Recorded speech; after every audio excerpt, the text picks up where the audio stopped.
Welcome to another episode of the Cheap Seats podcast.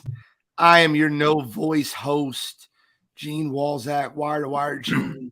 And with me, I got the Prince of Production, Kyle Edwards. How you feeling tonight, Kyle? I'm good. How you guys doing? Ready for another night of interesting topics, but good to see you guys. Directly below me, I got a man that thinks he'll beat me in a 3-point contest, and he is sadly mistaken. I'll also whoop his ass one-on-one. I'm kidding. Jordan, Big J, Jordan Gene Lewis, the JJL experience. How you feeling, Jordan? I'm doing good, man. I do want to get that 3-point contest, that one-on-one game. It's gonna happen sometime sooner or later, but it's gonna be fun, man. I need you to commit $100 to your charity or $100 to my charity. See, it's my first time doing a charity, so I'm not sure how it works. You just donate $100 to my charity if I win, and I donate $100 to your charity if you win. Yeah, yeah. I mean, definitely. Like y'all see my videos I post in the group chat. Y'all know what I'm about. So. But anyways, I'm doing good, man. I know I'm officially a 2023 college graduate. My graduation is on May 23rd for commencement. So I'm done with school. So for now, until I go back for my master's or whatever. But I'm done, man. The hard part is finding an internship, but I got it, man. It takes time, but I'm blessed, man. I'm blessed. What are you trying to find an internship in? Maybe somebody listening will be helpful. Yeah, well, I want to be on camera. Like, my goal is to be on ESPN, like, either Bristol or LA, the bigger markets, but probably production internship off the bat and work my way up the ladder, man. So. Great work, Jordan. We're all hyped for you. We love you. Yeah, man. You're like the even though you get on my nerves sometimes in the chat, man. It's all love, brother. It's all love, man. Bro, Jordan, I'll tell you something right now. I don't think you know this, but I don't think, and Kyle will admit this. Mm-hmm. I don't think there's a person that has your back more when you're not around in this entire network, outside Kyle, obviously, than me. I think Freddie does because he's a Laker fan, but for Jordan, just trust me. But with that being said, I love you, brother. I'm happy for you. It's all congratulations. I do piss people off in the chat. I hope I pissed a lot of people off last night because I was livid. I wanted someone to be as pissed off as me. That's how mad I was. But we're going to talk about that with our first topic, and I want to get into it. And the topic is, after yesterday, what is the worst loss that you've ever experienced as a fan of a team? Could be any game, a game you were expected to win. And I'll let you know, before last night, for me, it was the last game at the Vet. It wasn't a Super Bowl versus New England. It was the last game at the Vet, 2003. We were playing against the Tampa Bay Buccaneers. Joe Juravicius, Rondé Barber. We were going to beat them. The Tampa Bay Buccaneers had never won below 40-degree weather. It was a cold day in Philadelphia. And we screwed the pooch. It was the last game at the Vet. The Bucs went on to win that Super Bowl over Rich Gannon. That was the Eagles' Super Bowl to win. And that game hurt. I remember I sliced my finger open throwing a can. I was so mad. But that was my worst before last night. But I'll get into last night after you two go. Jordan, Big J, what was the worst loss that you've ever experienced as a fan? Like the game that you took the hardest as a fan? Well, it was. I had two that were kind of tied for first. One was the one game I went to against Ravens in Miami when we were up like 30 something, and we just came back. I was there in person for that game. I was hyped. My cousin's a Miami fan, and he was ready to go in the second quarter. So I was like, "Yo, you ready to leave? But go back to Jersey?" He's like, "No, I'm staying." So second half, Waddle started. Hill had a touchdown. Waddle had a touchdown, and the other one I had was tied was the Alabama Auburn upset. Auburn on that think of that punt return, that kick return. We were up and then boom, they just ran it back, upset in the Iron Bowl. Oh, It's amazing to me that you're a Yankees, Lakers, yeah, I'm a unique guy, man. Alabama fan. Duke basketball. Like, go winners. Like, right? You just straight front run. Yeah, my one friend, he said the same thing. He's like, "Yo, I'm surprised you're not a freaking Patriots fan." Like, nah. That is the one oddity being the Ravens fan for sure. It is. Yeah, I lived in Maryland twice. That's how we won. I was there first time. I was a little kid, but that's when we won in the 2000 against the Giants. Then we with the Georgia came back to Maryland. That's when we won against San Fran. So kind of have to be a Ravens fan for that one. But Brett brought up the 2014 NFC Championship game when Green Bay was beating Seattle. I think it was like 19-0, and they ended up losing the game. Bostic dropped the onside kick, and they blew the double-digit lead versus Seattle. CR Media, a.k.a. Chase, brought up the 2018 AFC Championship game. D Ford's hand is offsides that nullified a Charvarius Ward interception that would have sent the Chiefs to the Super Bowl. I remember that. I thought the game was fixed. I'm like, you guys are freaking crazy. How does that happen? How do you call that in that big of a game? Sounds real familiar. Kyle.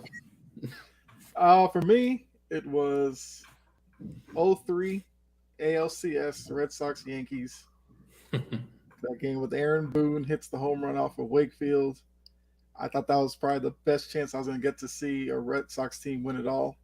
Luckily, they won it the very next year, but that night, that loss, it was a lot. Especially having a Wakefield, who's such a great pitcher for the Red Sox, did a little bit of everything. And for him to be in that moment, to lose that game that way, that was heartbreaking. were you there? Or did you watch it on TV? I watched on TV. Oh, I wouldn't go to Yankees. You don't have to be there. You don't have to be there for the loss to be brutal. that's true. That's true. Well, I'm glad you guys left me a lot of time. Yeah. Because I'm going to tell you, the worst loss I ever experienced as a fan, and you hear from my voice, was last night. It was last night. I want to be clear with a lot of things I'm about to say. One, I am by no means discrediting the Kansas City Chiefs. The Kansas City Chiefs played a hell of a game.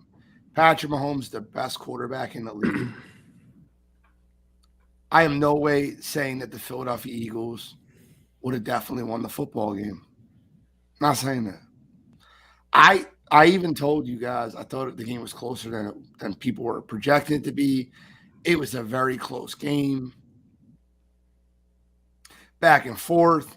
All those whiny-ass 49ers fans that said Jalen Hurts just, make him play quarterback and you'll be able to beat them. He played quarterback last night. He played it pretty well. No issues there. Last night was the worst loss I've ever experienced as a fan because it was such a good football game.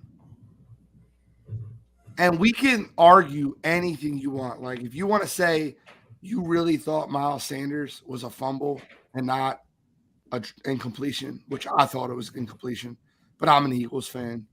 The interception or the fumble recovery that was returned for a touchdown that most people seen as incompletion. But I was told that was a perfectly good touchdown callback. I disagree, but that's fine. I think Devontae Smith caught the ball. I really do. His arm was under it. There's no angle saying that the ball was lodged free. I think that's the difference between 7 and 3 before the half, and that would have mattered.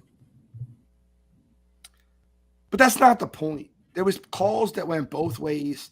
Lane Johnson jumping off sides. I heard that early in the game.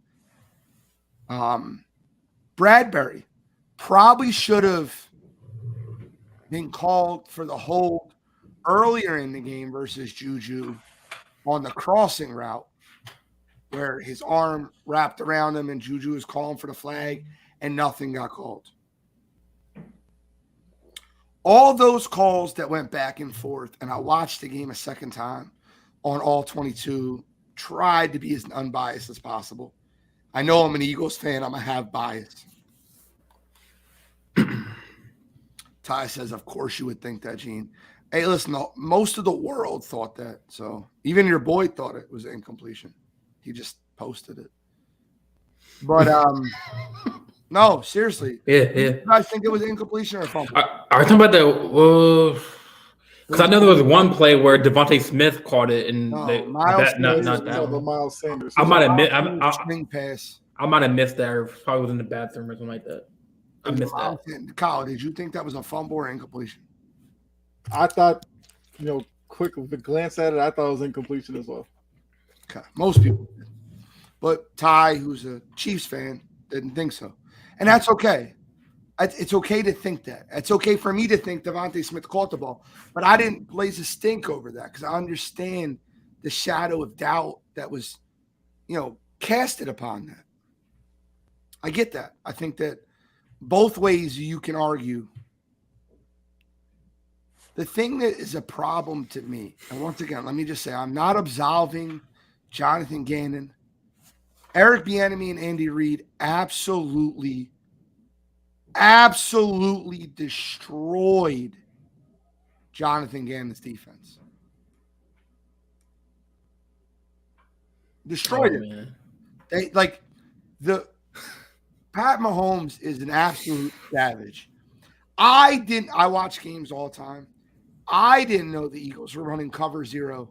He yells out cover zero, and they run a play. I'm serious, man. No. I'm looking at the comment about the grease. Oh, he's wrong because they greased up holes before the game.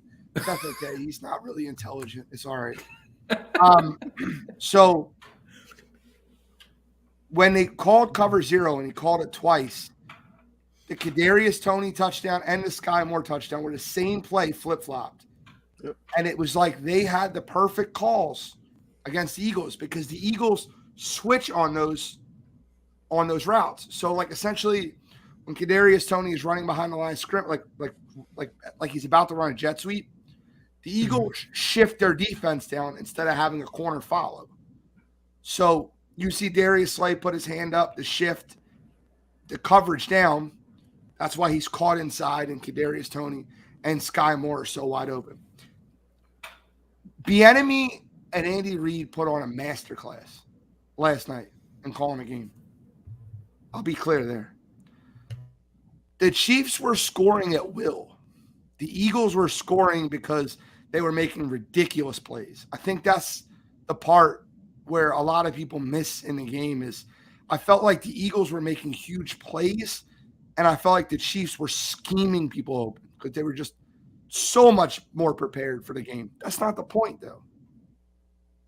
35, 3rd and 8. Yeah, I'm going to get to this. I don't remember the NFL changing the rule on a 5-yard bump. I don't remember that. I don't think it was changed. That's okay. That's got to be the most ticky-tack penalty call to end a Super Bowl.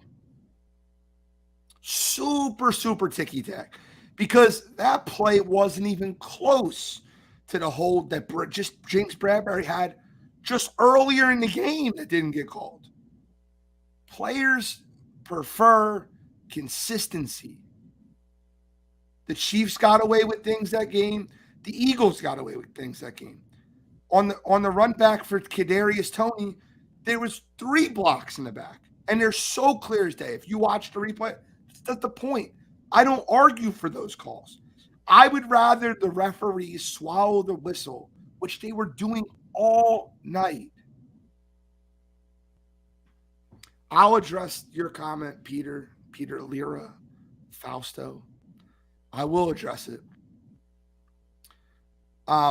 You probably just read the interview that he had instead of actually listened to it. But because if you listen to it, you'll hear the connotation of what he said. He did say he held.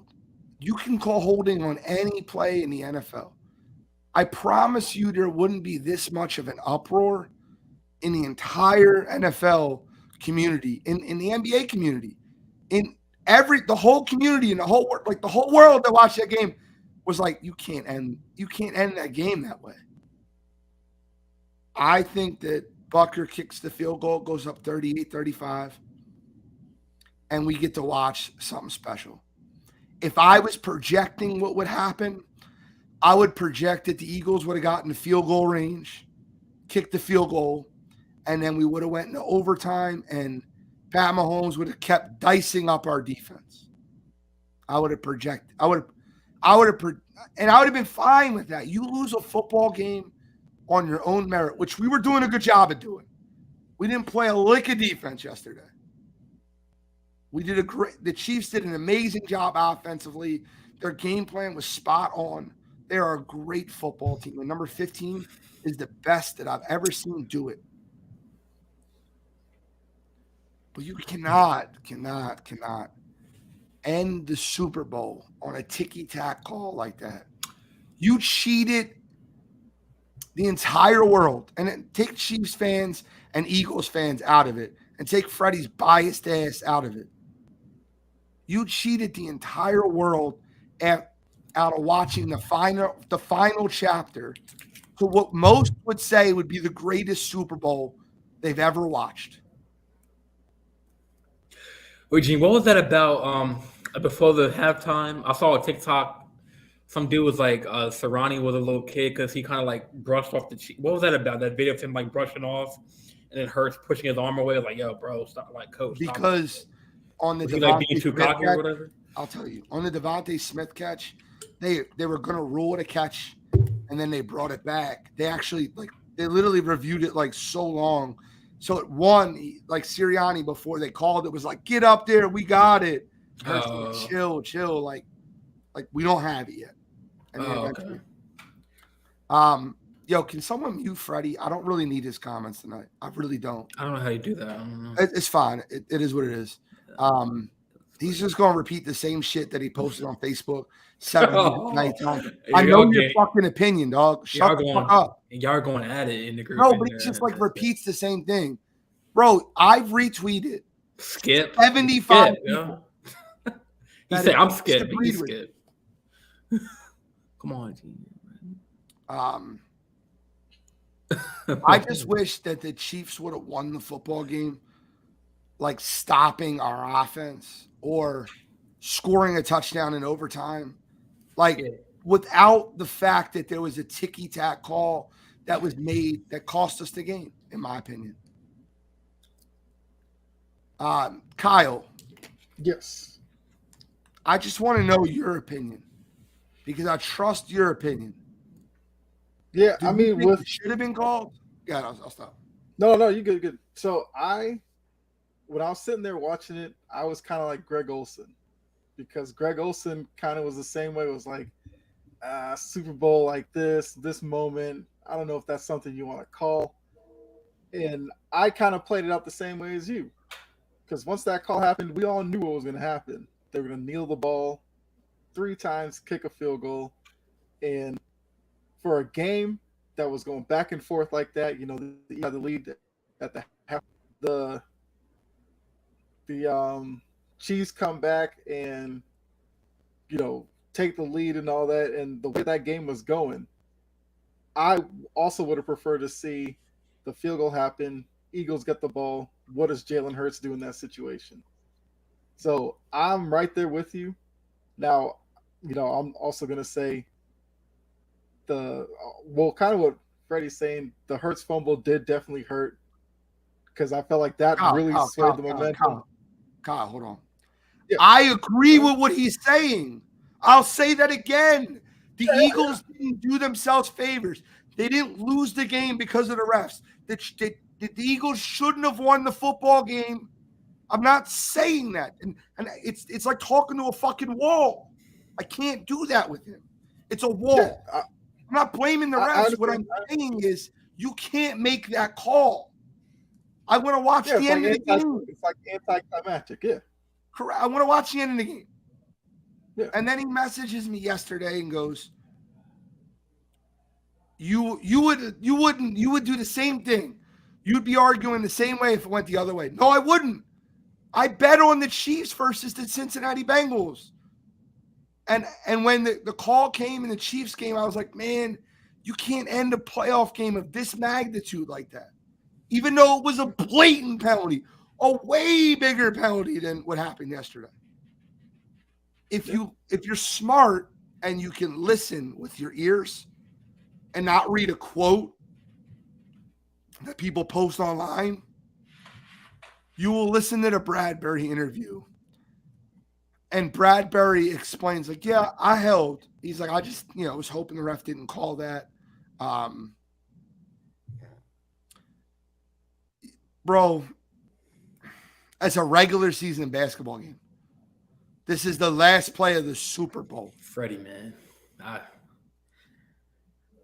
see, Freddie. I see your point, but this is a totally different sport. Different circumstances. I can see if it was like the NBA freaking finals of Game 7. Correct.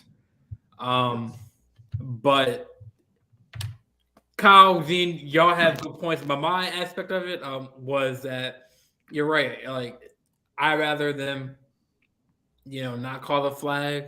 Okay, if you really held him, like if you really like touched his jersey where I was noticeable, then yeah, call the flag. But I saw he wrapped his arm around him a little bit, but it shouldn't have been called a hold. And like Gene said, I'd rather the game, but and like Kyle said too, like I'd rather, if they kick the field goal, either get the ball back, see what Hurts can do, what I'm saying, with whatever time they had left on the clock. Because I was wondering why the Mahomes was like, like pointing. I was like, for what? Like, what happened on the field? Like, he was pointing like, like, that's what fucking Brady does with the like, call the fucking flag. Like, Brady does the same shit. No offense, Kyle, because like that's what he does. You know what I'm saying? He looks for a flag. I gotta shout out Chase, because Chase, as a fan of the NFL, has agreed with everything I said, and he's a Chiefs fan, and his team won. And I'm not saying the Eagles would have won the football game. I'm just saying we were robbed at the end of the story. Peter, let me address. I don't know who you are, but I'm glad you're listening to the podcast. The San Francisco 49ers were right by saying the Eagles defense would get exposed. They simply got outcoached. Don't blame the field condition. Bro, both teams said it was the worst field conditions of all time they've ever dealt with. We're not blaming, but we're not. I'm not up here blaming the field conditions. I'm not saying the Eagles didn't get outcoached. The San Francisco 49ers would definitely not have done this with Brock Pussy. But that's fine. I could argue the field. I could argue the Devontae Smith catch. I could argue anything through the blue sun. I'm not.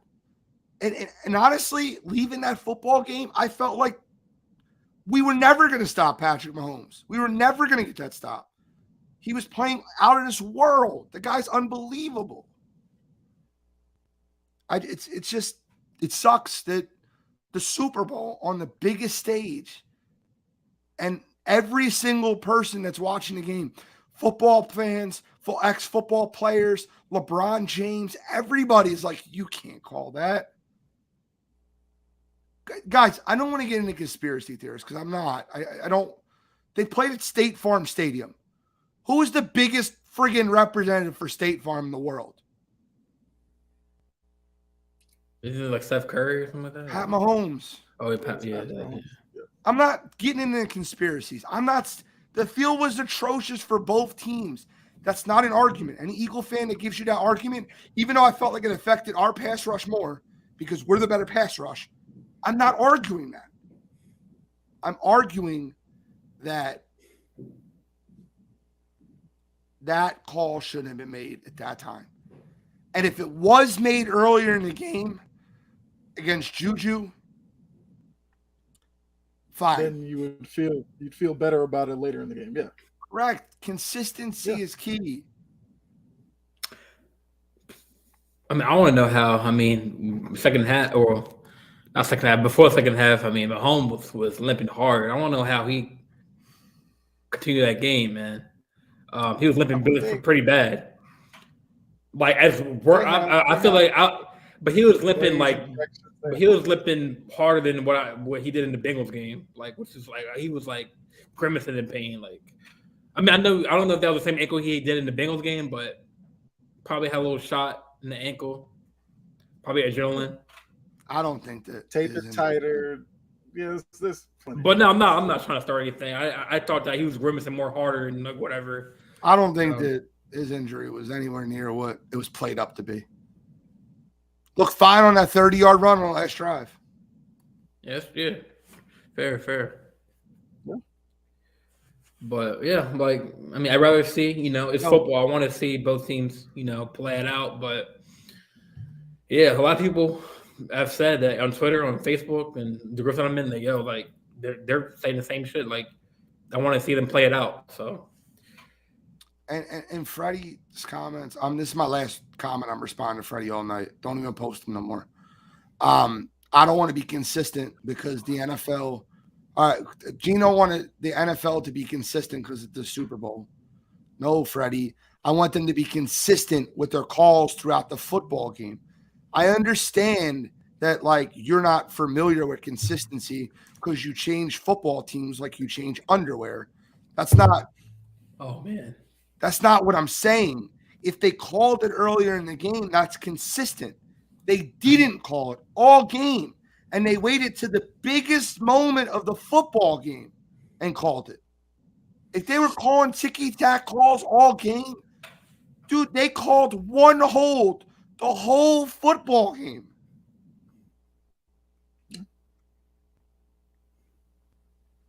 I'm done. I'm done on that. It's heartbreaking as an Eagles fan. Broke my heart to watch it. If we would have lost on our saddle, I'd have been all right with it. Mm-hmm. I probably would have been all right with it, but I'd have been way more all right with it than I am now. The Chiefs played amazing. It was, And the Eagles gave them way too many opportunities. Jonathan Gannon got absolutely outcoached. The special teams was awful.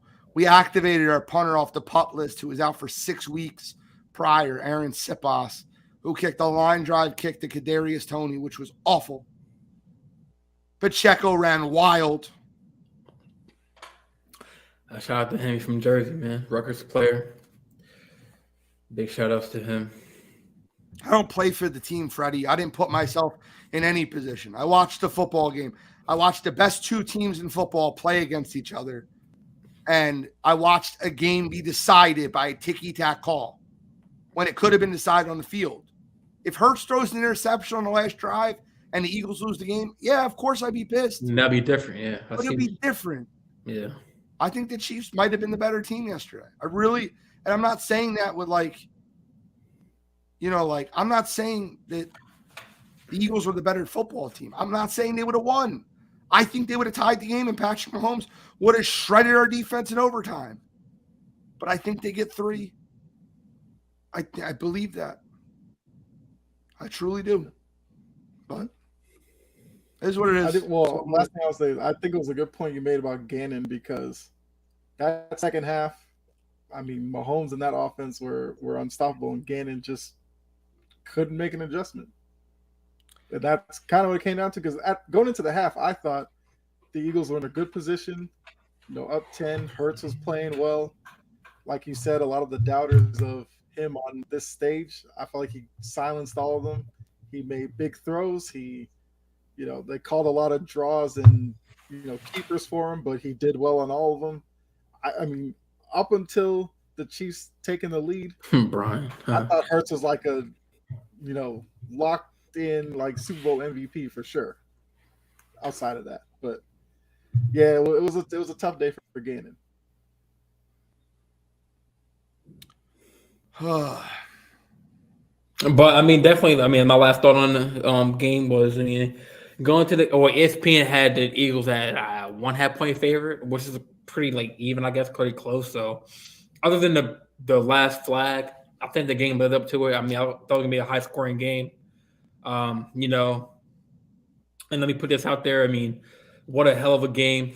2 black quarterbacks, making history. Starting quarterbacks, pretty big for the Super Bowl. NFL, that's kind of a start, but and so I had a lot to go in that aspect. But the game expected like it met my standards of high scoring football. But now that I'm thinking about it, that I'd rather see them play it out. Like Dean said, it would have been different if Hurts would have fumbled it or threw a pick, or if Gainwell would have fumbled it or whatever. Um, so yeah, I mean, other than that, yeah, it was a good game, high scoring game. All right, next topic, gentlemen. We want to go with Jordan's or Kyle's. How you want to do this? I mean, Kyle, you can I'll go. throw mine out. Yeah. Yeah, I'll throw mine out there. So for me, I'm taking it to the NBA. I'm looking at three big men. So we got Patrick Ewing, got David Robinson, you got Alonzo Mourning. So fast forward it to today's NBA. Which one of those big men are you taking to build your team around? Okay. I guess I'll start since I threw the Yeah. question out there. So for me, I looked at it as, Ewing. Well, I'll start with Mourning. Mourning was like a defensive stopper. He's very, he's willing to be at the rim. He's deflects shots. Offensively, he's your traditional throw it in the post, hand up, back him down. Ewing was your kind of tweener offensively, played a lot in the mid range. He did post up a little. I know Knicks fans at times had issues with him around the rim finishing, like that Pacers playoff game. He was also pretty good defensively, but I remember him more, rebounding and that's not necessarily rim protecting. I know he did block some shots, but Robinson to me probably fits more of today's game because I feel like he was the more athletic big out of the three. He was still a really good scorer. I believe he averaged like 20, 21 points for his career. He also gave you rebounds, and he was a rim protector as well. So my answer is David Robinson because, like I said, he would post up. He played in the mid range. I feel like he took it out to about the 3-point line. I know he hit like a few threes in his career, but that wasn't really his game.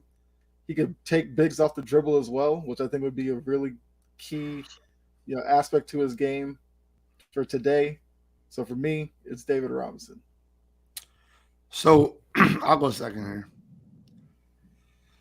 It's funny because to me, I think it's between the Admiral and Zoe. And nothing against Patrick Ewing. I just felt like that Admiral's game was better offensively. Zoe's game was better defensively. And it depends on what style of play you want. Mm-hmm. In today's NBA, yeah, the answer is pretty clear. It's probably David Robinson, the Admiral. The Admiral's unbelievable. But in the 90s and the style when they played, I really believe that you can make a serious case for Alonzo Mourning.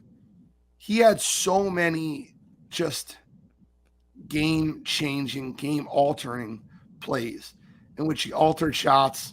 His defense was unbelievable, and he knew it. He played his role really well. So I'm not saying it can't be Zoe, but it's definitely not Ewing. But my answer would be the Admiral, David Robinson. Yeah, I think we're all going to agree with the Admiral. I mean, he was more that, like Brett said, that two-way, bid that can, give you points and, defend. Like you said, Kyle, Zoe was more like, that just pure defender who can give you some rebounds and some points at the rim. But the Admiral will give you, that, like you said, more athletic. And that would go really well with like today's game. It's more fast-paced. So no knock on Ewing. I mean, he was more. He would just be there for to grab boards, block shots. But he didn't have a mid. I mean, he didn't have in today's game. He had a 3-point shot and be able to shoot the D ball. And I wouldn't trust Ewing to shoot a three. But Yeah, I'm going with Admiral on this one too to build my team around. I mean, I will give Alonzo Mourning credit, like Gene said. For him with his style of play, it wouldn't necessarily be hard to build around him because he's also not a big that necessarily needs the ball offensively. I feel like he'd be fine offensive rebound, put back, and all that. Where building around a big like that can be easy because with his unselfish, I guess you would say, nature offensively, you wouldn't have to worry about getting him his. He'll get it. He'll find a way to score and affect the game defensively. But yeah, Modern day Zoe would look like a prime DeAndre Jordan that could play great defense. Athletic, he would be a lob finisher. It's funny. It's like Clint Capella, but better defensively. Yeah. That's kind of what you would look at with a modern day Zoe. Whereas David Robinson, the Admiral, played great on defense, played great on offense. I don't know how to compare him to the modern day big is just different. But he would be like a poor man's Joel Embiid. Yeah. Just, and I don't think even David Robinson would tell you he's more athletic or more gifted than Joel. But I think that's what you're looking at. The differences between like a better defensive version of Clint Capella or a poor man's Joel Embiid. I'll take the poor man's Joel Embiid. Yeah. I agree with that. Well, Jordan, we'll open up the questions afterwards, and we'll take a couple from the audience. We're missing my man Brian, even though Brian gave us a really awful feedback on the Super Bowl. We still love him. Just kidding, brother. Big J, what's your question? My question, I was stuck on one this week, but my boy Kyle helped me out. So pretty good one. Which sport is the most easiest to win a championship in? That's hard because like in today's game, it's like. So are we narrowing this down to team sport? Team sport. Yes. Okay. There's a reason I asked that because like tennis, you just see people winning like 50 straight matches. I would say that would be the easiest to win a championship in. Yeah. But if we're talking about team sport, that makes it really easy for me, but I understand. For team sport, I'd I'll probably let y'all go first, though. Yeah, Kyle, you want to go first, man? Or don't matter. I can go first. I would Go say ahead. I'd say basketball because one, you're dealing with less people in play at one time, but in basketball, if you get a really good superstar player, they can have more of an effect on the game than in like football. You're dealing with 11 guys. Like you could have a really good quarterback, but if the offensive line isn't good, they get marginalized. And defensively, that quarterback can't do anything because he's sitting on the sidelines. If you're looking at baseball, yeah, baseball is strictly individual, but unless you can build out a lineup of 9 really good guys, you could work around that one superstar. Whereas basketball, that guy's on court for offense, defense. You can run him out there 40 minutes a game. There's the aspect of superstar calls and all that kind of stuff. So I think basketball is probably the obvious choice, but I'll just go out there and, see if that helps you out, George. Kyle, as much as I want to agree with you, I was gonna say basketball.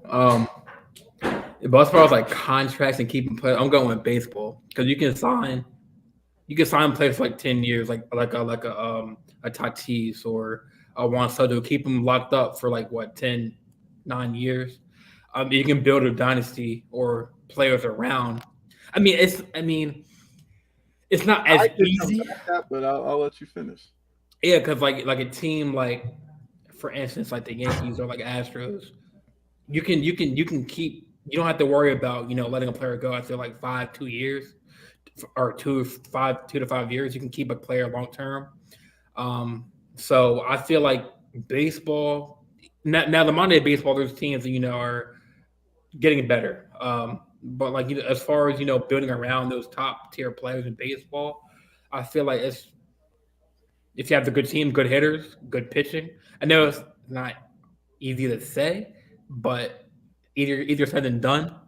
But if you have the right players, the right batters, the right pitchers, the right offensive players, defensive players, baseball is probably the most easiest.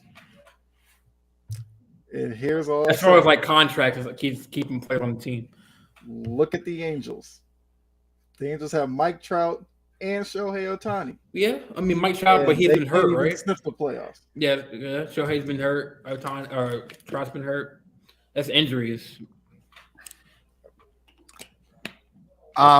This is easy, and I'll argue against your baseball one too, Jordan. The Yankees have the highest payroll in baseball, or the Dodgers have the highest payroll in baseball, and they don't win. So it's not about just signing players and locking players up. It's about baseball's super tough because, the hardest thing to do in sports is hit a baseball. The easiest sport to win a championship in is the NBA. It's basketball. It's no doubt mine. You can have two really good players and put a bunch of role players around them and win championships. I mean, you look at the 90s, you had Jordan, Pippen, and a bunch of truck drivers winning championships for the Bulls. It's definitely basketball for me. And second, I guess to answer Anthony Price's question, NFL is the hardest. NFL is the absolute hardest. You need so many things to go your way. You need an offense. You need a defense. You need an offensive line. You need a good coaching staff. You need a scheme. You need to stay injury-proof when in the most injured sport there is. Football is definitely the hardest one. I don't think it's close. But I would say I think it's basketball followed by hockey. I was going to say hockey, but yeah, definitely that goes to number 2. Hockey's the same. You only have 5 people on the ice at the same time. A really good goal scorer can change the make and model of a game. Mm-hmm. So, but basketball's 100. Like, you just can't stop a great NBA player. Like, when Steph Curry is on a roll and he's unstoppable, they guard him with 2-3 guys. Doesn't matter. He's shooting from Abu Dhabi. Just goes in. I mean, the reason why I didn't pick basketball for number 1 because like the modern day NBA, you can have a good, like for instance, college team, the Celtics, they can have a good season, but they can get upset in the playoffs. You know what I'm saying? So it's like any league can get upset in the playoffs. And plus, with the talent in the league, it's like the West is kind of like open. Other than the Nuggets, the Pelicans. But other than that, like other than the top 5, maybe 6 seeds down, it's open in the West. So it's like there's no clear-cut winner for the West right now. I mean, well, the Denver's up there, but as far as it's just them in the West, it's like the talent in the West is just now with Durant going to Phoenix and Kyrie going to the Mavs and people making moves. It's not guaranteed that teams are going to win a championship like the Celtics, or. I think the Celtics road in the East got a little easier. You just basically eliminated Brooklyn. I think it's a 3-horse race, 3.5. I get Cleveland in there in the East, and I think there's a 6-7 horse race in the West. I think the West is definitely harder to come out of this year with Phoenix and Memphis and obviously Golden State, Denver. I can't let there's a lot of really good franchises in the Western Conference. It's funny. Players used to run from LeBron. Now they run to that conference. No one fears him anymore. So if I'm being completely honest with you, I think that the basketball is the easiest. The Brooklyn Nets went from irrelevant. In one off season, they signed Kyrie and KD, and they were all of a sudden a contender to win the title. You can do that any off season with any team. You sign 2 marquee superstars, you have the potential to be NBA Finals. And also for hockey, one other point. We've seen several teams that just had a really hot goaltender for a couple of weeks make the Stanley Cup Finals. Because also in that sport, you literally have somebody blocking your goal where you try to score. I mean, that'd be like standing Wilt Chamberlain on a chair in front of the hoop and being like, go ahead and take a shot. So hockey in that way does make it kind of easy as long as you have a really good goaltender. Do you think? I mean, you can. I was gonna say soccer because you have a goalie keeper too, but I think it's more wider. The net's more wider, so it's like. I mean, I was gonna say soccer. I didn't know how y'all gonna feel about me saying soccer. I think soccer is one of the hardest because it doesn't matter. You have to have like top tier talent, like Ronaldo, like a Messi, or No, it doesn't matter how good your team is if you can't score one game. If you don't get the opportunities, you could lose to a really bad soccer team. I don't think the best soccer team always wins. And the way I say easiest is, does the best team win? And almost always the best team in the NBA wins. Very infrequently does the best team in the NBA not win, which means it has the less margin for error. When a championship's really hard to win when the best team doesn't always win. You get into the playoffs and you see the ones. This is the first time the 2-1 seeds met each other since 2002. Yeah, it hasn't happened since forever. Because there's so many upsets in football. That's kind of what makes it so popular is the parity of the NFL is what other leagues like strive to get to. It's just harder in other leagues, or because the NFL you have so many players you have to pay, and at a certain point you can't pay all of your top tier guys, so they're constantly moving. And we see last place teams make win divisions like the year after or 2 years within, where NBA will see bad teams be bad for like 10 years, and you're just sitting there wondering, like, what are they doing? What can't they do that other teams are doing? So, yeah, I agree with Brett here. Like, usually top 3 seeds, that's where you would pick your NBA champions from. Yeah. So Anthony asks, what's a non-team sport? We'll say easiest and we'll say hardest. Yeah. I think hardest would be golf. Unless you're, The field in golf is so tough. I don't know why. Brian said that earlier where he said golf. I'm like, I don't get that at all. There's so many good golfers, and just like one golfer can catch lightning on a bottle at any time. Like that's why the same player doesn't win multiple majors in a row. That's why when Tiger was doing it, it was so rare. Yeah, it really, yeah. Now you got like John Rahm and Roy's still in there. So yeah, I mean, I feel like golf. I mean, even with me, like I would love to play golf, like try it out, like with my friends. But even keeping score of golf, like -7. I mean, that's good, but that's score. But it's just like where people come from. People have what school they go into for golf. It's just the talent level. It's like, and it's tough, man. Like if you're going to if you go to Top Golf. Like you're still sore the next day because like the way because I'm so used to playing baseball, you swing middle, like you have to swing down. You know what I'm saying? So it's like you're twisting your obliques in your body. So it's like left turns aren't a sport, Anthony.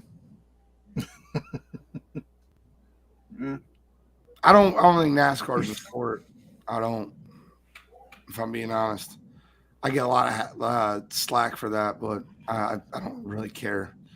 Anthony, what is golf? Oh, you mean golf? It's harder than NASCAR. I think golf is the hardest individual sport to win. I think the easiest one is tennis.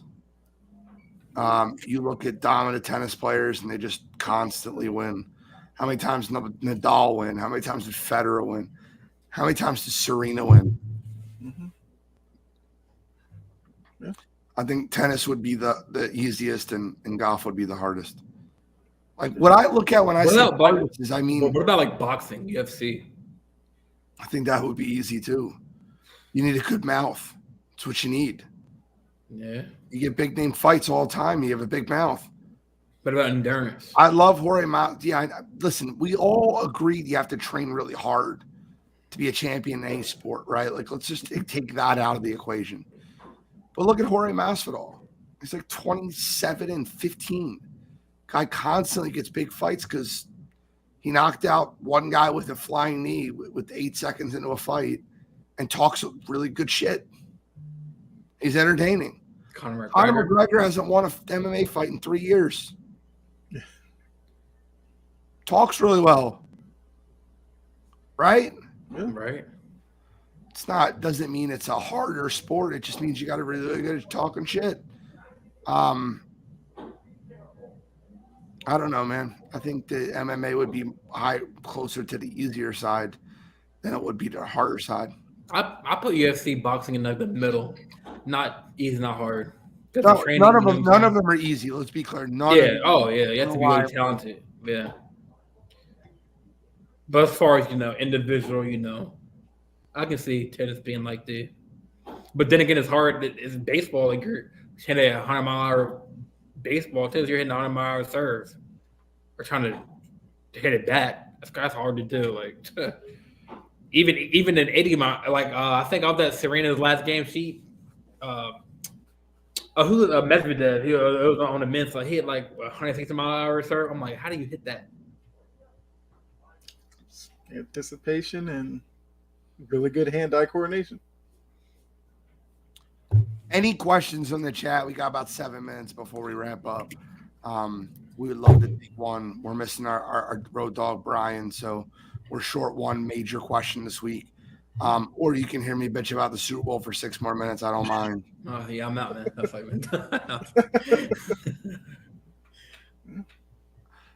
like, was that not one of the most entertaining Super Bowls you've ever seen? It was. Yeah. Definitely. It lived up to the hype. Maybe there was a script in there somewhere. Why don't you hop on, Freddie? You're in all the chats. Hop on. I think Tay Hopkins wanted to hop on, but in the group chat. You won't answer my question, so I won't ask one. Okay. I answered your question. You repeat the same question 795 times. Oh my, Freddie, come on, hop on the show, man. Come on, man. Come on, big Freddie. No one said it was a script. What is he talking about? No, I said it was a script, just making it fun, just being sarcastic. I don't want to give him a few minutes. A spotty internet will give out.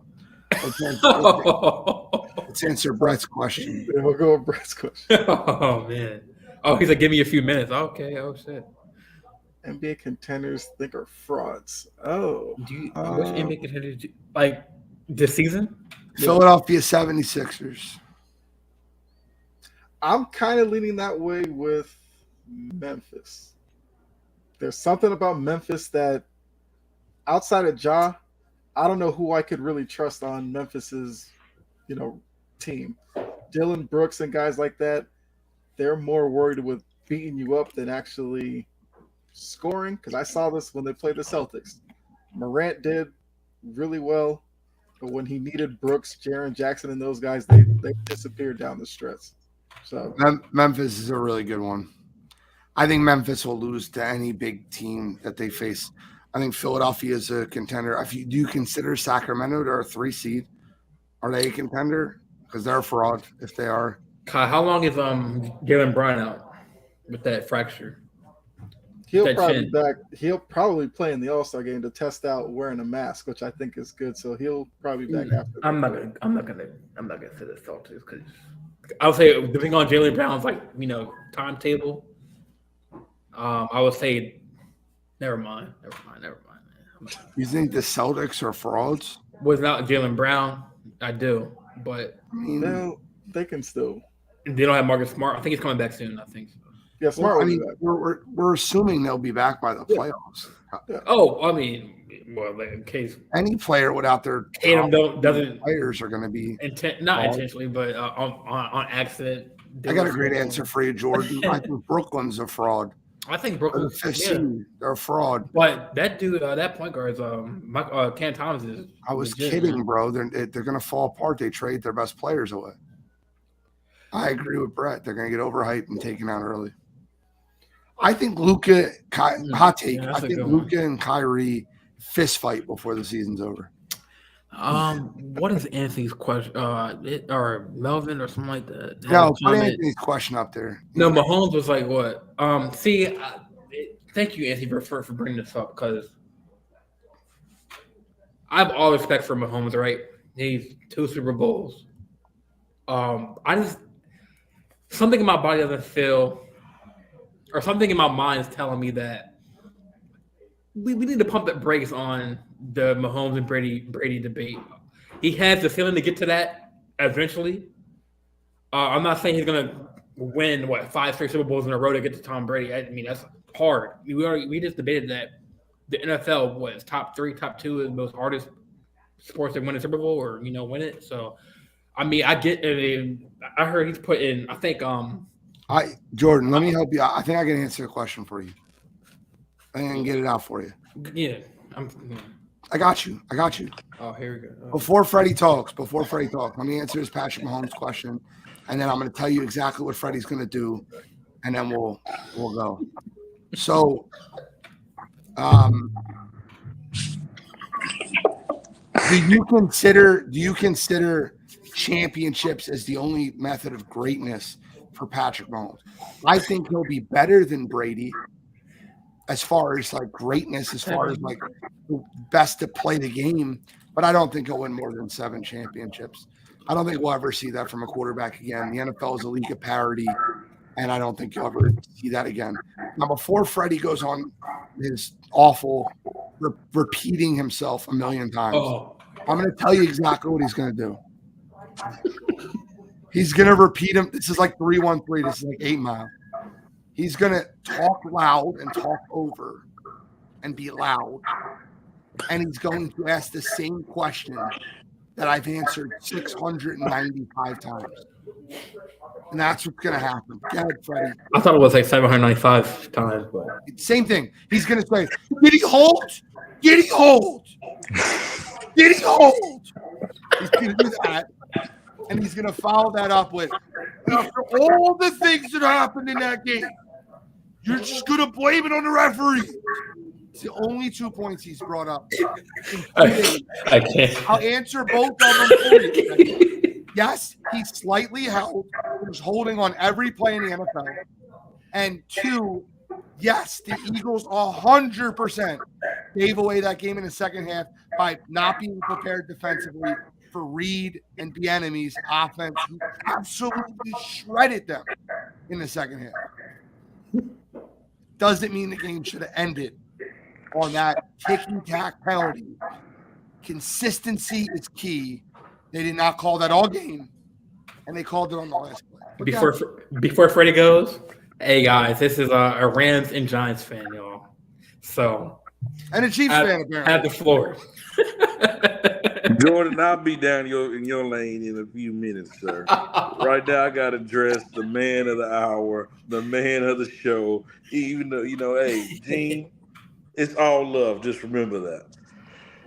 But, it's funny. And it's funny how, the problem is with the show is people get persuaded by certain people on this show. Jordan, you're easy to get on somebody's team easily. Yes, you. Yes. Because a few weeks ago, Gene and Kyle was both getting on me and you about the Lakers and Boston game because we complained about the referees. I mean, I'm still pissed about that shit, man. Like, I'm still pissed. Wow. He's still mad about it. We have to be consistent. If you want to be frank about it, yeah. Kyle, aren't you the same person that told me that they still had time to play? Aren't you the same guy? We didn't have time to play. Y'all did have time to play. No, we didn't. Your defense had time to make a play. That elite defense that you talked about all year long, how elite that y'all are, still had a chance to make a play. No, they didn't. After that holding call was called, did you watch the Super Bowl, Freddie? Yes, I did. So they couldn't go out and get an interception? They couldn't force a fumble? Nope. They kneeled the ball, Freddie. They fucking kneeled the ball. Hey, Gene, let me ask you a question. Gene. So we talked all year. Well, no, not we. You, Cool, AC Anthony, Key, all the Philadelphia fans was bragging about how elite that defense is. They talked about how elite that defensive line is. Yep. Talked about all this, talked about all that. Yep. But y'all couldn't stop a cold. Y'all couldn't stop a cold. I mean, you couldn't stop nobody, bro.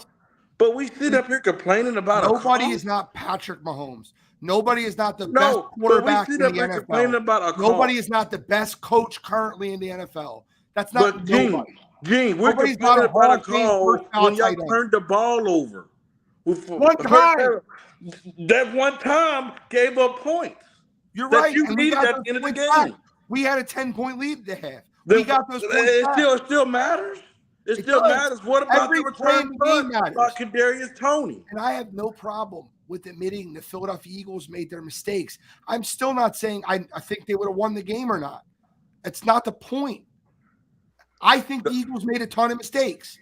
Okay, so don't sit up here and blame the refs. At the end of the day, you are blaming the refs. No, I'm not. Yes, you are. At the end of the day, listening. it was a hold. It was a hold. He held his jersey. And I think you just don't want it to be called because it was the Super Bowl. So what is the Super Bowl? The coach always say, never put the position of the game into the hands of the refs. And that's exactly what y'all did. Freddie, I've said this over and over again. They didn't call the hold all game. You can call holding in any play in the NFL. There's holding on every play. They didn't call bump and runs all day. They didn't call the hold earlier when Bradbury did it in the first quarter versus Juju, which I thought they should have called. I was like, got a point, got away with one there. Can I ask you a question? Sure. So take yourself away as a Eagles fan, okay? Sure. But put yourself in the Chiefs' position. Sure. And you had the same play, which clearly was a hold, and that cost you the Super Bowl. Would you or would you not be pissed off? If the throw was close, I would have been pissed off. The throw was not. You got to be consistent, bro. It was don't matter uncatchable, Freddie. The ball was thrown out of the y'all end zone. had too many flaws on your end to be complaining about a call. They called it not cost y'all the Super saying Bowl. that there wasn't flaws on the Eagles. So let me ask you, do you think that call cost y'all the Super Bowl? I think that call cost us an opportunity to watch to see if Jalen Hurts could have drove them down the field to tie. That wasn't my question. My question I don't know. We don't know. It's like you're reading a story, Point Freddie. of view was the call robbed us of what could have been a really good ending. Correct. Instead of it ending that way. You're reading a book. Did you watch? Let me ask you a question. Did you watch The Sopranos? No, I didn't. Did you watch Game of Thrones? No. So if you watched any of those great series and then watched their last episode and you're like, what the hell is this? It's like you're reading a great book and someone just comes around and rips out the last 2 pages. Hey, Todd, Kyle, like I told you, Kyle, when I first came on here, people, it's easy to get persuaded to their thoughts. But because this is the same. Are you saying I'm good at what I do? I haven't been persuaded anyway. Gene, I give you all credit, brother.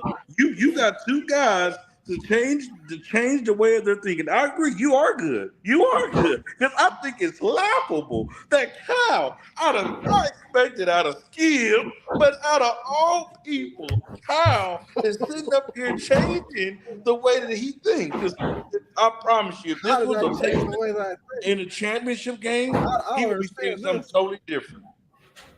Well, watch. Have this. you heard me talk about the Patriots? I am very realistic when it comes to talking about the Patriots. I don't make excuses for it. You still calling me Skip, yo? Like, come on, bro. But wait, what's my bug with you, Freddie? What did I do to you, man? It's the fact, Jordan, that you let these guys, not these guys, but Gene off the hook, bro. Instead of challenging Gene, instead of going back at him.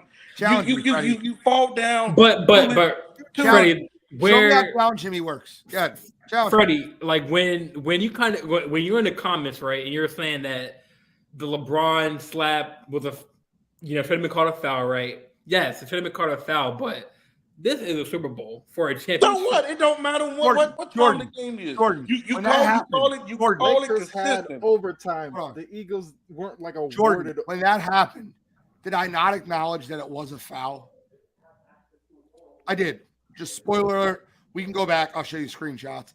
Did I not acknowledge that it was a foul? I think yeah. Right, you remember. You got a better memory. Did I not acknowledge that it was a foul?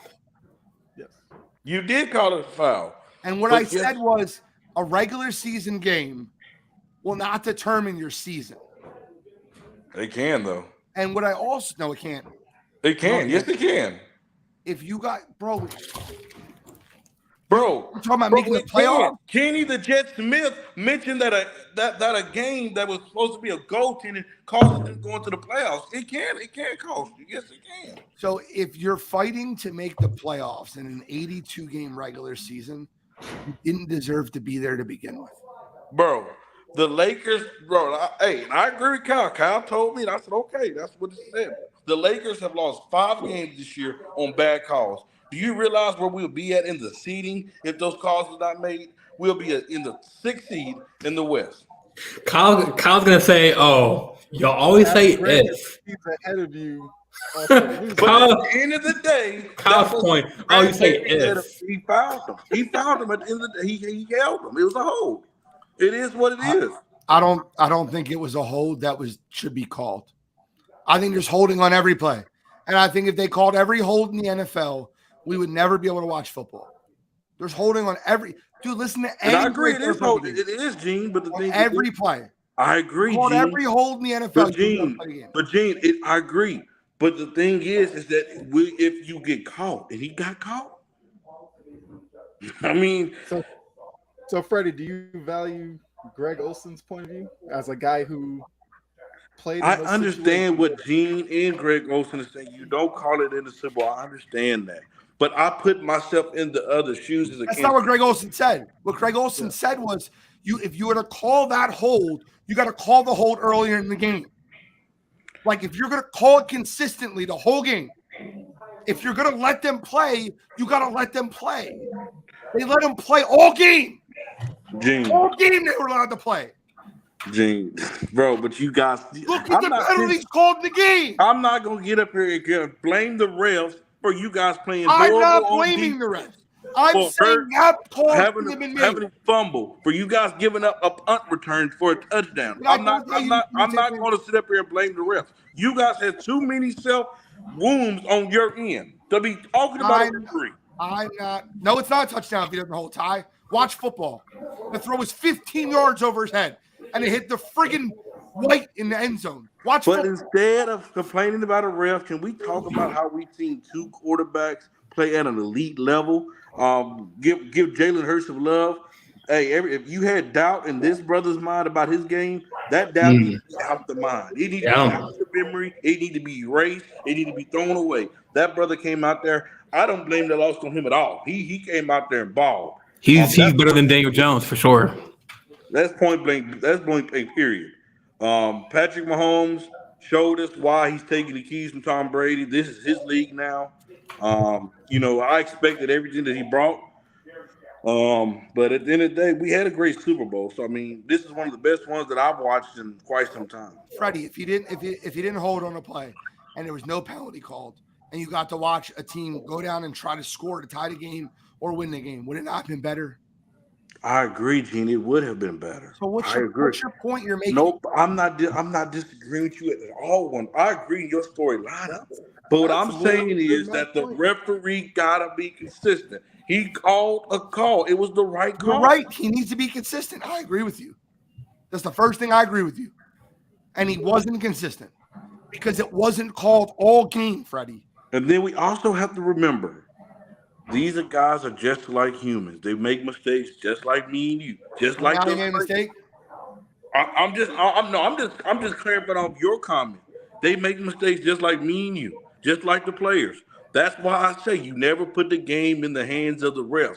So what that means? You're acting like the Eagles were playing the Texans.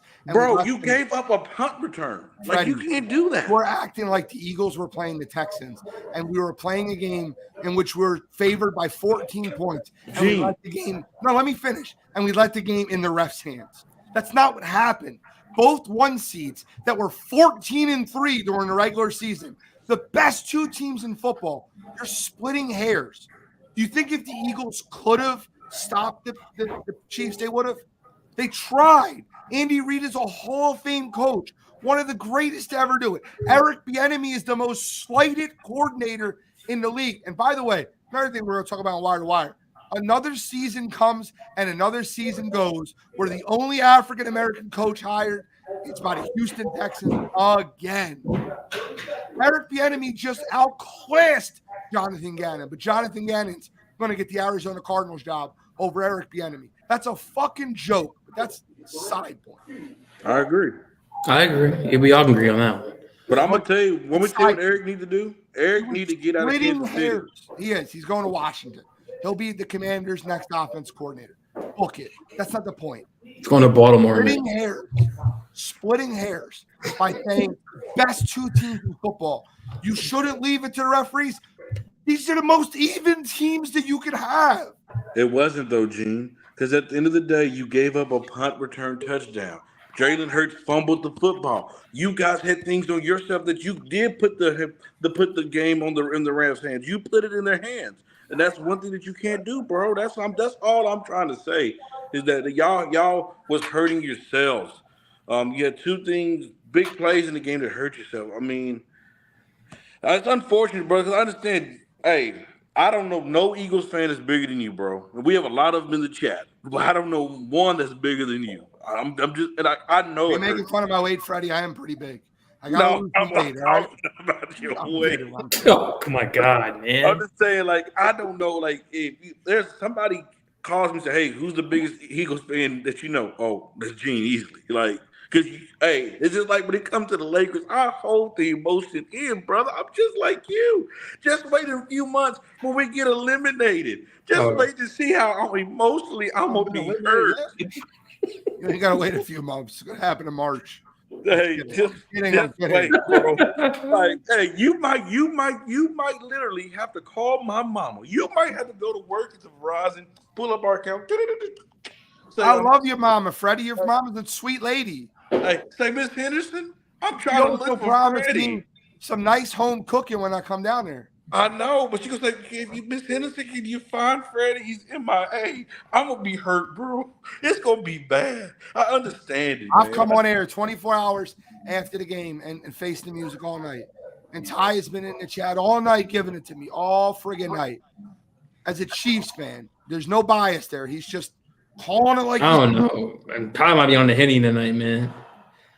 Even Chase agrees with Gene. He's a Chiefs fan. I was saying it. I don't think anybody that was a logical football fan that watched that game wanted that to be called. I don't think anybody did. Because if you know what the worst part is, Freddie? I would have been able to accept this deep into my stomach if the Eagles got the ball down 3 and Jalen Hurts threw an interception. Or we get stopped on 4 downs. The Chiefs defense comes out with a stop. Or if we tie the game and we go in overtime and Patrick Mahomes outduels us. That's what I wanted. I wanted this to go to overtime, let Jalen Hurts have the ball, and let Patrick Mahomes have the ball, and let's duel it out. Like, let's have an old-fashioned duel. But, you know, I mean, it is what it is, bro. I mean, Ty, was it a hold? It was like a little sissy hold. Really, it was a hold. Jordan, that's not the point, though, bro. Did he tug his jersey, though? I don't know. Bro, I thought there was a 5-yard bump in the NFL. Am I wild? When did that go away? That was at the line of scrimmage.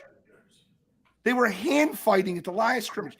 Did he grab his waist a little bit? Yes, he did. I'm not acting like he didn't, but that happens on every play. Do you know who held more than anybody ever in the history of the NFL? And I bet you Kyle gets in on one guess. There was a corner in the NFL that held on every freaking play. Who was it, Kyle? Richard Sherman? Nope. Oh, man, I'm trying to think. He's considered one of the greatest. And Gene has been in the chat. Gene Island held so much. Darrelle Revis used to bump and hold it at the line so much. And didn't get called. That's not the point. And Jack, or Rodney, I'm going to call him by his real name. Rodney. A hold is a hold at any time. I understand your point. I'm going to ask you a question. Would you want the game to be called consistently? And if it was called consistently, and they called that all game, illegal contact, holding at the line of scrimmage, all game, and it was called earlier when Bradbury did to Juju in the first quarter, then I'd have less of a problem with it. They didn't call it all fucking game. Can we end the game on that? I have a question. Can I fill in for Brian? I have a question. Go ahead, man. Yeah. So I know right now it's hard to predict what's going to happen in 2024. Is this an NBA or NFL question? This is an NFL question. Okay. I want to know, who do you guys have going to the Super Bowl next year and winning? Yeah. I know it's hard to predict from a year from now, but if you had to guess. So each team come out of the AFC and NFC, or just obviously, yeah. See, that's going on. That's going on TikTok. I know. Put RJ's comment up there. Oh, okay, yeah. So because they gave you one, Jack or Rodney, you said it seems like flawed logic, but calls were they were letting them play the entire game. It's like watching an NBA game, right? And they're letting them play. It's a physical game. And then with 3 seconds left on the clock, they call a ticky-tack fail where he just touches his finger. Barely. It doesn't alter the shot. That's the issue I'm making. But if, Freddie, you want to know who is in the Super Bowl next year, you're going to have to wait for Wednesday night. I make that prediction Wednesday after the Super Bowl and wire to wire every year. This year I had Bills over 49ers. I was wrong. I did have 2 of the final 8 teams, but I had Bills over 49ers going into this year. I was wrong. Last year I had Rams over Chiefs, and I got Rams over Bengals. I don't think anybody had the Bengals there, but I picked the Rams to win the Super Bowl the moment Matthew Stafford was traded there. I can give my prediction right now. Sure. I think they're going to run it back. The reason why I say it because the Chiefs not going nowhere. If anything, I think they're going to get better. I don't see them, and I wouldn't be surprised if the Chiefs try to attempt to get another receiver. You see a Keenan Allen that might be getting released. You hear about the Michael Thomas might be getting released. D-Hop might be getting traded. I wouldn't be surprised if they go after one of those 3. That's something for the Chiefs to do. Fuck Cincinnati. I think the Eagles will go back because I think they will make upgrades on the defensive coordinator side, because that's something the Eagles fans have been crying about all year, about they need him gone. And I think right now, and we were all right. And right now it's time for the Eagles to take advantage, especially before I think they're going to pay Hurts. They're going to pay Hurts this offseason. Yeah, come on, RJ Keller. Come on, bro. So now, don't start with me, man. Is he wrong? Jordan, Lamar. So what is he? So what is Lamar top 20? Jordan, that's your question, Jordan. You do know your love for Lamar about to go away, because I don't think he's going to be in Baltimore too much longer. No, it's all depends on the offensive coordinator who we get. You know what I'm saying? So. And I'm a huge Lamar Jackson supporter. I've been supporting him, but he's making it harder on himself to get paid when he's shown the last 2 years he can't stay on the field. Kyle, what's your Super Bowl prediction for next year? See, I like the Niners, but that quarterback position, if you're telling me they upgrade there, I take the Niners. If not, I think the Eagles get back there. Hey, I might go with RJ on this one. You the fan. You the viewer of the Sports Empire, brother. I salute you, that man. Are you serious, man? Come on, y'all just trolling. Jordan, he's trolling. I know him. Trolling. He's trolling. That's your guy. My best friend. Oh, all right. I thought he was a random dude. That's like my family. That's my man. 100%. My bad, bro. I thought I didn't know. You're good, bro. He's trolling. I love it. Hey, a friend of Gene is a friend of mine. I love that dude. Damn, you hide, RJ. I'm sorry, man. Daniel Jones, Lamar Jackson. Come on, bro. He's just getting under your skin. Oh, he already I'll is, give man. I'll give my prediction on Wednesday night. I can't do it. I Tradition. gotta think because I gotta think of my prediction. Are you agreeing with me, Chief? And Gene? I can't make my prediction till Wednesday night. Or is it? Give Blink it your away, eye, man. blink your eyes twice if yes. I will say this. The Philadelphia Eagles, there's a lot of names that were on the Philadelphia Eagles this year that will not be on the Philadelphia Eagles next year. I think you've seen Fletcher Cox play his last game as an Eagle. I think you've seen TJ Edwards, Kazir White, James Bradbury. I think they all played their last game as Eagles. Jason Kelsey could have played his last game as an Eagle. Kelsey, yeah. But the Eagles are set up pretty well. They have Cam Jurgens, who they drafted in the second round, who's going to take right over at center. Absolute monster. They have Nakobe Dean, who they drafted in the third round, is going to take right over at linebacker for TJ Edwards. They have the 10th overall pick. They have the 31st pick, 2 picks in the first round to replace cornerback. They have a very built offensive line with Lane, Mailata, Landon Dickerson, Cam Jurgens. I think the Eagles will be fine. Miles Sanders definitely played his last game as an Eagle. He will not be an Eagle next year. I will guarantee you that. I think the Eagles end up drafting a cornerback at 10, Joey Porter Jr. from Penn State. And at 31, they might get a running back. Because let's be honest, you guys. I'm looking at the NFC total, there's a lot of teams that have a lot of flaws, and just be honest, there's not really too many teams that's just as good as the Eagles. Daniel and If we're being honest, I'll tell you right now, the one team I developed a hate for this year that I never hated before this year is the 40 Whiners. There's 40 of them. They're all whiners. I've never developed a hate for a team more in one season than the 49ers.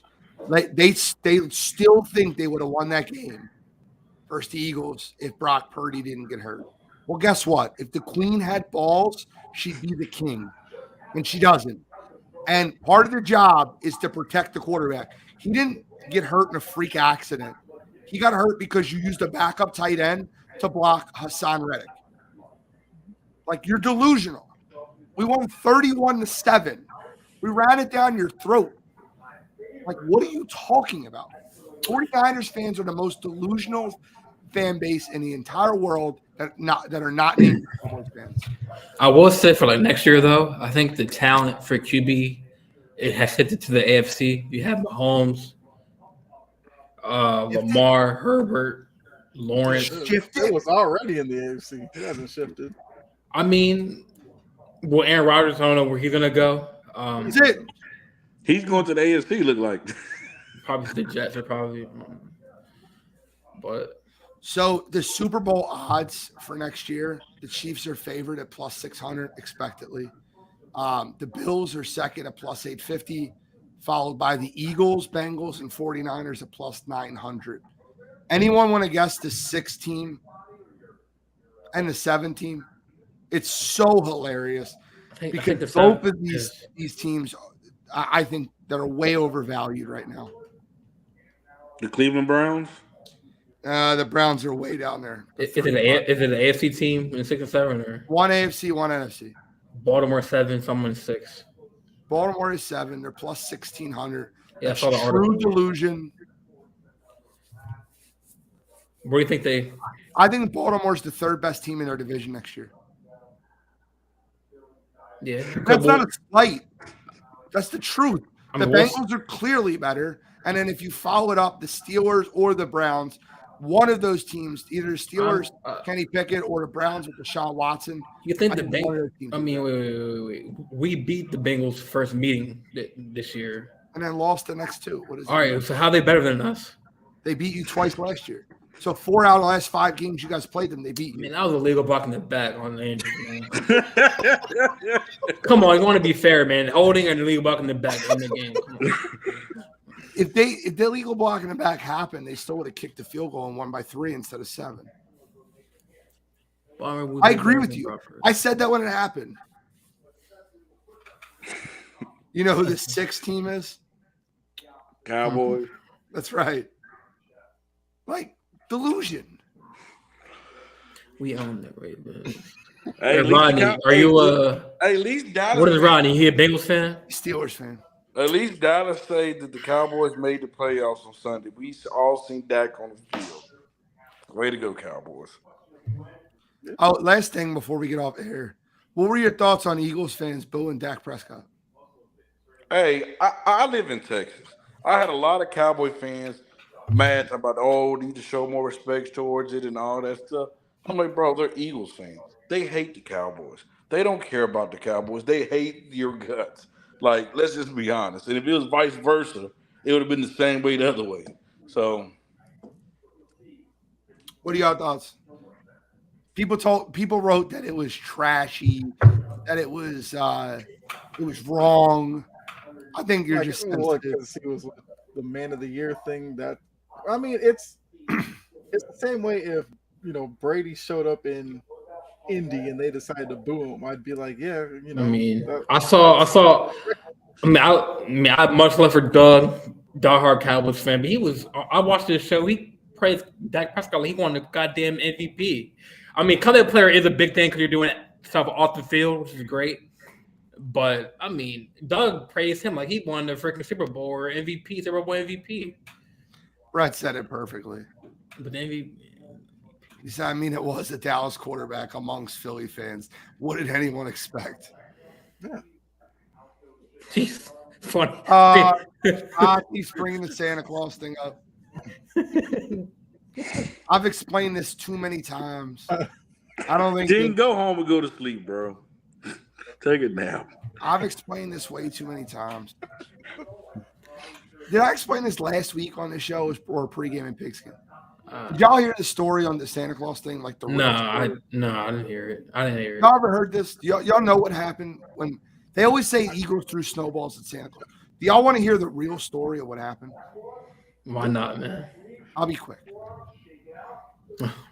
It's like 68 or 69, and the Eagles were awful. They were terrible. One of the worst teams in football. So one of the promotions they used to get families to the field was Santa Claus was going to be at the field. Well, it snowed that day, and Santa Claus canceled. He couldn't get there. So they grabbed a guy that was tailgating because they needed a guy to be Santa Claus. They're like, we'll give you free tickets, dress you up like Santa Claus. You go be Santa Claus for the promotion that we're having for the kids. Well, he was drunk, and he was pulling his beard down, and he was scaring kids. He was drunk, and kids were like crying because he was pulling his beard down and scaring kids, and like he wasn't the Santa Claus they hired. He was a guy from the freaking parking lot. So the Eagles fans seen him being like a bootleg Santa Claus and scaring kids. They start throwing snowballs at him to get him out of there. He's cursing. He's like, "Go effing Eagles!" And like, these are kids. Well, he took his beard down. So did he have like a short beard or no beard at all, They had the Well, yeah, the white beard, but like underneath, like was it like a shaved beard? I wasn't there. My dad was there. Danny's dad might have been there because Danny and my dad like grew up together. They were friends. Danny's dad and my dad. We were in diapers together. That kid, Danny Dempsey. That's like my ride or die, bro. One of my best friends in the world. We used to watch football. Dude, when he was 6, he was a Dan Marino fan. All right, well, it's 8:30. We've been on for 90 minutes. Freddie, I appreciate you joining. You were way better than I expected. I expected exactly. Oh, gee, tell him this. I didn't get it. I'm happy. Yes, sir. Hey, I must say, this is one of the best shows on Cheap Seats. I really enjoyed this show. Fellas. Yes, sir, man. I'm glad you enjoyed this one because you were a part of it. Such a humble guy that Freddie is. That's JJL, Jordan Jean Lewis, Big J. Big trust. Second baby. best 3-point shooter on this podcast. First No. best. Well, you better than him too. Freddie, I haven't seen your shot. I don't know. It's wet. That's all you got to know. Prince of Production, Kyle Edwards. I say something, but Never mind. I can also shoot the free ball myself. And that's the king of Like Sports that. Empire Network, Freddie Henderson. Thank you guys for tuning in to the Cheap Seats podcast. Take care, y'all. All right, guys.